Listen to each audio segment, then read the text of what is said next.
Good evening दोस्तों। आज फिर हम आप लोगों के सामने एक उपस्थित है छोटा सा वीडियो लेकर नियामक ज्यामिति में ही दूरी सूत्र पर आधारित कुछ सवाल लेकर। इसमें पहला सवाल है, एक्स अक्ष पर वह बिंदु ज्ञात करें जो 2 - 5 और -2 9 से समदूरस्थ है। यानी एक्स अक्ष हमारा ऐसा होता है, यहाँ पर एक्स अक्ष पर कह रहा है वह बिंदु ज्ञात करना है। यानी कि कोई एक ऐसा यहाँ पर पॉइंट है जो ए और बी दोनों बिंदुओं से समदूरस्थ यानी समान जगह पर अवस्थित है। तो यहाँ पर हम लोगों ने लिया है, माना कि एक्स अक्ष पर उपस्थित बिंदु, ठीक है। तो एक्स अक्ष पर वह बिंदु ले लिए हम ए, तो एक्स अक्ष पर उपस्थित रहेगा तो उसका वाई नियामक कुछ शून्य होगा। एक बात गौर कीजिएगा कि एक्स अक्ष पर जो भी नियामक हम लोग लेते हैं उसके लिए क्या होगा, वाई शून्य होगा, और वाई नियामक पर अगर कोई हम बिंदु लेंगे तो उसके लिए हमारा एक्स शून्य होगा। तो यहाँ पर हम लोगों ने ले लिया है x0, b इसको हम लोगों ने b मान लिया है, b = 2 - 5, और c इस बिंदु को हम लोग ले लिए हैं -2 और 9। प्रश्न से दोनों बिंदुओं b और c a से समान दूरी पर स्थित है। समदूरस्थ का मतलब ही होता है समान दूरी पर स्थित रहना। प्रश्न से यानी कि b और c a से समान दूरी पर है, तो ab बराबर क्या हो गया, ac। ab बराबर हमारा हो गया ac। तो ab का मान क्या होगा, √x2 - x1 का होल स्क्वायर और y2 - y1 का होल स्क्वायर, और इधर हो गया √x2 - x1 का होल स्क्वायर और y2 - y1 का होल स्क्वायर। देखिएगा, थोड़ा गौर कीजिएगा कि यहाँ ये माइनस था और ये x था, तो x माइनस है तो माइनस माइनस हो गया आपका ये प्लस, यानी कि x + 2 का होल स्क्वायर। अब देखिएगा यहाँ भी रूट है, यहाँ भी रूट है, हम इस रूट से इस रूट को कैंसिल कर सकते हैं, या तो हम लिख सकते हैं दोनों तरफ वर्ग करने पर भी लिख सकते हैं, नहीं तो इस रूट से रूट को हम लोग काट भी सकते हैं। अब देखिए यहाँ अंदर में बच गया 2 - x का होल स्क्वायर और -5 और 0 से गया तो -5 का होल स्क्वायर, और यहाँ बच गया x + 2 का होल स्क्वायर और -9 का होल स्क्वायर। तो x - 2 का होल स्क्वायर, यानी यहाँ हो गया हमारा क्या, यहाँ पर मेरा आ गया a - b का होल स्क्वायर। तो a² + b² -2ab, a - b का होल स्क्वायर क्या होता है, यही ना होता है, a² + b² -2ab। हम लोग उस पर इसको गुणनखंडित कर दिए हैं, और ये क्या हो गया, -5 का स्क्वायर 25, माइनस का स्क्वायर क्या हो गया, माइनस माइनस प्लस। अब यहाँ हो गया तुम्हारा x + 2 का whole square, a² + b² +2ab। यहाँ पर माइनस था तो -2ab, यहाँ पर प्लस है तो +2ab, और 9 का स्क्वायर हो गया 9 - 81। अब देखिए सबको एक साइड कंसीडर करेंगे, यहाँ देखिए ये x², दोनों साइड है बराबर, इसको काट सकते हैं। यहाँ बच गया 2 का स्क्वायर 4, यहाँ बच गया 2 दूनी 4x, और ये हो गया 25, और यहाँ हो गया 2 दूनी 4, और ये हो गया हमारा 2 दूनी 4x + 81। अब देखिए यहाँ 25 4 कितना हो गया 29, और इस 81 को 81 और 4 क्या हुआ 85 को हम इधर ले आए तो 29 - 85, यहाँ 4x था और ये माइनस में 4x उस तरफ गया तो ये क्या प्लस में 4x हो गया। तो यहाँ पर आप देख सकते हैं कि 8x बराबर क्या हो गया -56। 8x बराबर कितना लिख लिए -56, इसलिए x बराबर हो गया -56/8। 8 एकम 8, 8 सते 56, x का मान कितना आ गया -8। अतः वह बिंदु क्या हो गया, a बराबर -8 0। फिर से एक बार देख लीजिएगा, ये जो क्वेश्चन है बार बार पूछता है, यहाँ पर आपको x अक्ष की जगह y अक्ष भी दे देगा, तो वो भी सवाल ऐसे ही बनेगा। तो वहां पर केवल करना क्या है, अगर y अक्ष पर कोई बिंदु कहेगा तो वहां पर हमें नियामक लेना है y0 नहीं, वहां पर लेंगे 0y, क्योंकि y अक्ष पर का नियामक है, इसलिए उसे y को कंसीडर करेंगे और x हमारा 0 होगा। x अक्ष पर अगर कोई बिंदु है तो वो x अक्ष पर जो बिंदु है उसको हम लोग x मानेंगे और y उसका 0 मानेंगे। तो यहाँ पर x अक्ष पर बिंदु कर रहा था, फिर से सवाल को एक बार समझा रहे हैं। x अक्ष पर वह बिंदु ज्ञात करें जो 2 - 5 और -2 9 से समदूरस्थ है। तो x अक्ष पर वह बिंदु a बराबर ले लिए x0, b का मान ले लिया 2 - 5, c का मान ले लिया -2 9। अब प्रश्न से दोनों बिंदु b और c, ये जो b और c है अपने, ये किससे, a से समान दूरी पर है, a से समान दूरी पर है, तो ab बराबर ac।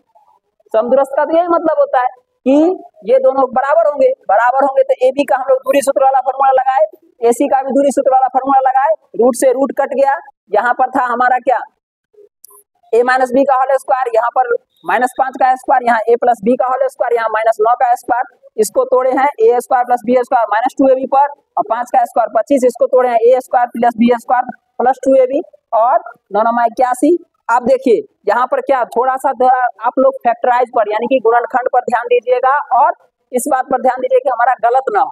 हम लोग x वाले को अलग रखेंगे और अंक वाले को अलग रखेंगे। तो x वाले को अलग रखेंगे, 25 था और 4, सॉरी ये 4 और ये 25, 4 को यहाँ लिख दिया 25, 25 4 29 लिख दिए हैं, और ये 2 दूनी 4x। यहाँ पर देखिए ये x स्क्वायर ये स्क्वायर हम लोग काट दिए, यहाँ पर बच गया आपको 4, 2 दूनी 4x और 81। अब देखिए 81 या 4 85, इसको इधर ले आए माइनस में, ये 4 और 4 8x, 8x बराबर ये है आपका 8x, 8x बराबर -56, x बराबर हो गया -56/8, यानी कि 8 × 8 = 56 -7, यानी वह बिंदु क्या हो गया 7 0 आंसर।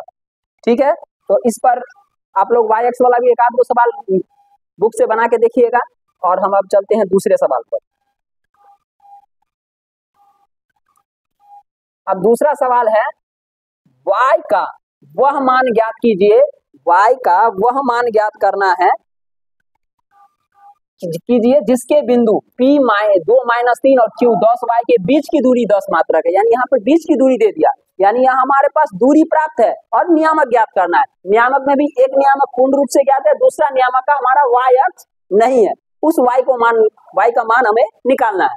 तो प्रश्न से जो सवाल में दिया हुआ है, आप लोग ये ध्यान रखिएगा कि अगर बिहार बोर्ड के एग्जाम में अगर क्वेश्चन आता है तो क्वेश्चन को उसको छोड़ना नहीं है, उस क्वेश्चन से रिलेटेड जो सवाल या जो बिंदु उसमें क्वेश्चन में हमें प्राप्त है उस बिंदु को हम लोग कॉपी पर जरूर लिखेंगे। इससे क्या होगा, इससे हमें क्या कहते हैं, जहां नंबर भी नहीं मिलने का चांसेस है वहां पर कुछ ना कुछ नंबर हमें मिल जाएंगे। तो देखिए प्रश्न से P का मान यहाँ पर दे रखा है 2 - 3 और Q का मान दे रखा है 10 y, इसके बीच की दूरी PQ दे रखा है हमें 10 मात्रक, तो वो तो ठीक है। अब देखिए दूरी सूत्र से PQ क्या होगा, x2 - x1 का whole square plus y2 - y1 का स्क्वायर। तो PQ का मान हमें 10 प्राप्त है, तो 10 हम लिख दिए हैं, रूट अंडर x2 - x1 10 - 2 का होल स्क्वायर y2 y - 3, तो माइनस माइनस प्लस हो गया y + 3 का होल स्क्वायर। तो दोनों तरफ वर्क करेंगे, तो इधर हो जाएगा 10 का स्क्वायर, इधर ये रूट खत्म हो जाएगा। 10 में से 2 गया 8 का स्क्वायर प्लस y + 3 का होल स्क्वायर हो गया, यहाँ पर 10 दाएं की 100 और ये हो गया 8 × 8 = 64, 8 का वर्ग 64, और ये हो गया y² + 3 क्या 9² a² + b² + 2ab, यानी कि ये आपका हो गया 100, ये 64, ये a², ये b² प्लस 2ab। यहाँ देखिएगा हम पहले इसको लिखे हैं a² और प्लस में ये 3 का 9 प्लस में 6y और 64 और माइनस में 100, इसको इस तरफ ले आए तो माइनस में 100 बराबर 0, तो y² + 6y और 64 9 कितना हो गया 73 घटे 100, क्योंकि प्लस में प्लस था, 64 भी प्लस में 9 भी प्लस में है, तो 64 और 9 हो गया हमारा पास 73, और 73 में से 100 गया तो बच गया कितना माइनस में 27, क्योंकि माइनस वाला ज्यादा है, तो प्लस वाला घट के हमारे पास बच गया 27। यहाँ था y² + 6y - 27 बराबर 0। गुणनखंड विधि, अब हम लोग यहाँ पर गुणनखंड विधि लिखा है, सॉरी गुणनखंड विधि से प्रयोग करके इसका गुणनखंड निकालेंगे, y² + 9y - 3y। अब देखिए इस 6 को हम लोगों ने 2 भागों में तोड़ा है, जो जोड़ने पर 6 आए और गुना करने पर 27 हो, तो 9 में से 3 ही जाएगा तो बचेगा मेरे पास 6 + y और माइनस में 9 या 27, 27 बराबर 0, तो ये हो जाएगा तुम्हारा y, और इस दोनों में देखिएगा यहाँ वो 2 y हो गया तो 1 y बाहर आ गया, तो यहाँ पर क्या बच गया y, इसका y बाहर आ गया तो यहाँ बच गया 9, y + 9, यहाँ माइनस में 3 है, इस दोनों में देखिएगा, अब इस दोनों में -3 बाहर ले लिए तो यहाँ क्या बच गया -3, इसका बाहर आ गया तो यहाँ बच गया y, और -3 को कितने से गुना करेंगे तो 27 होगा, तो 9 से, तो प्लस में 9 है तो 9 या 27, क्योंकि ये प्लस और ये माइनस हो जाएगा, यानी ये देखिए ये y + 9 है, y + 9 दोनों जगह एक जैसा हो गया, तो ये दोनों एक जैसा हो गया, तो एक जगह तो ये आ गया और एक जगह ये बाहर वाला आ जाएगा, बाहर में क्या है y - 3, तो y - 3 और इंटू y + 9 बराबर 0, y - 3 बराबर 0, तो y का मान आ गया 3, प्लस में 3 भी हो सकता है, और y + 9 बराबर 0, तो y का मान -9, अतः y का मान क्या होगा +3 या -9। अगर किसी भी संख्या का अगर हम किसी भी संख्या के साथ कोई चिन्ह नहीं रहता है तो धनात्मक मानी जाती है, ठीक है, जो ऋणात्मक संख्या होगी उसमें क्या होगा माइनस लगा रहेगा। तो फिर से आप एक बार समझ लीजिए, हम थोड़ा सा एक बार और दोहरा देना चाहते हैं कि कैसे ये बन रहा है। तो y अक्ष का वह मान ज्ञात कीजिए जिसके लिए बिंदु P 2 - 3 और 10 Q 10y के बीच की दूरी हमको 10 मात्रक दिया हुआ है। तो P का लिख लिए, Q लिख लिए, ये हमें प्रश्न से प्राप्त है और PQ की दूरी भी हमें प्रश्न में दी जा चुकी है। तो PQ बराबर हम लोग फॉर्मूला लगा दिए, फॉर्मूला लिख दिए हैं। अगर क्या कहते हैं सो ये फॉर्मूला लिख दिए हैं, ये फॉर्मूला अगर इतना तक लिख देते हैं तो हमें 1 नंबर जरूर मिल जाएगा। ठीक है, इसके लिए घबराने की बात नहीं है। अगर आपको सवाल नहीं आता है तो यहाँ तक करके उसके बाद इसका मान हम पुट कर सकते हैं केवल। तो 10 यहाँ लिख दिए हैं, इसका मान पुट कर दिए हैं तो x2 - x1 और y2 - y1। तो आप देखिएगा दोनों साइड है, एक तरफ रूट है एक तरफ रूट नहीं है। वर्क करेंगे तो 10 का स्क्वायर हो जाएगा, इधर कुछ नहीं था तो इधर वर्ग हो गया और इधर रूट था तो रूट कैंसिल हो गया, रूट खत्म हो गया। तो यहाँ 8 का स्क्वायर y + 3 का स्क्वायर, 10 का square 100, 8 × 64, y square a square + b square + 2ab। अब यहाँ पर इसको तोड़ दिया, y स्क्वायर + 3 का स्क्वायर 9, 6y 3 दूनी 6y और 64 और ये 100 को इधर ले आए तो -100 बराबर 0। y स्क्वायर + 6y और 64 और 9 को जोड़ के हो गया 73, 73 में से 100 गया, बच गया यहाँ 27। ये y स्क्वायर 6y और यहाँ इसका मान आ गया 27। फिर इसको गुणनखंड में तोड़ दिए हैं, y स्क्वायर 6 को तोड़े हैं, 6 को हम लोग तोड़े हैं, 9y घटे 3y, 9 × 27 और 9 में से 3 जाएगा 6 बचेगा। तो यहाँ पर इस दोनों में हम लोग कंसीडर लिए y, तो y + 9, यहाँ कॉमन ले 3 तो y + 9, तो y + 9 एक जैसा हो गया तो y + 9 और बाहर वाला जो था y - 3 एक जगह ले लिया है तो y - 3 बराबर 0 तो y का मान 3 और y + 9 बराबर 0 तो y का मान -9। अतः y का मान क्या हो गया 3 या -9 दोनों हो सकते हैं। तो आज के वीडियो में आप लोगों के लिए इतना ही, फिर मिलते हैं अगले वीडियो में बहुत ही जल्द। धन्यवाद।